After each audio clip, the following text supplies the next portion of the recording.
이렇게 일본식 돼지고기 생간구이 쇼가야끼가 완성이 됐습니다. 제가 오늘 이 돼지고기를 칼등으로 두드려 줬는데요.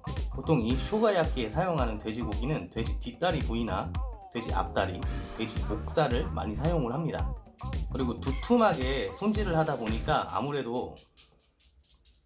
그리고 제가 만든 쇼가야끼는 아무래도 고기가 두툼하다 보니까 사람 손으로 고기를 썰었을 때 아무래도 두께가 일정하지가 않을 수가 있어요. 그렇기 때문에 칼등으로 두드려서 고기의 두께를 일정하게 해주는 의도가 있고요. 또 한 가지는 아무래도 돼지고기는 굽게 되면 조금 질겨지고 딱딱해지기 때문에 그것을 방지하기 위해서 고기를 두드려 주는 이유도 있습니다. 그리고 이 쇼가야끼는 이 양배추를 이렇게 많이 해서 드셔야 역시 제맛인데요.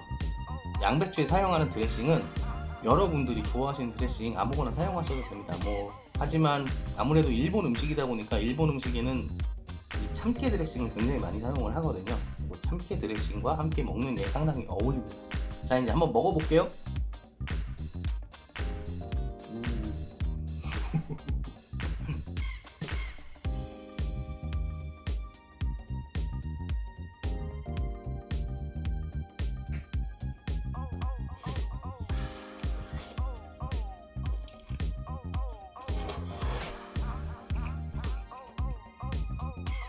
그리고 쇼가야끼는 이 양배추를 함께 먹어줘야 제맛입니다.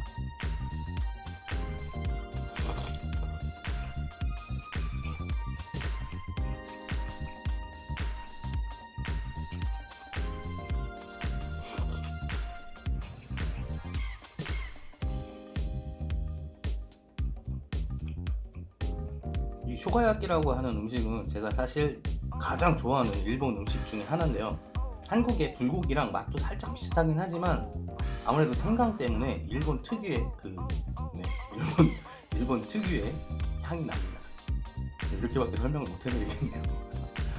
어쨌든 정말 맛있고요. 어떻게 보면 한국 불고기보다 훨씬 더 만들기 쉬우니까 한번 만들어서 한번 드셔보세요. 정말 만족하실 겁니다. 그리고 간장으로 소스를 만들다 보니까 아무래도 조금 짠맛이 납니다. 아이고 안녕하세요. 네, 간장으로 소스를 만들다 보니까 아무래도 조금 짠맛이 납니다. 그렇기 때문에 밥이랑 함께 드셔야 돼요. 저는 오늘 밥이 있는 줄 알았는데 요리를 다 만들고 나서 보니까 밥이 없네요. 빨리 밥을 만들어서 밥과 함께 먹어야 되겠습니다. 자, 그럼 오늘 영상 여기까지 할게요. 오늘도 영상을 시청해주셔서 감사드리고요. 영상이 즐겁거나 유익하셨다면 구독과 좋아요 버튼 눌러주시고 여러분의 친구와 SNS에 공유해주세요. 자, 그럼 다음에 또 봐요.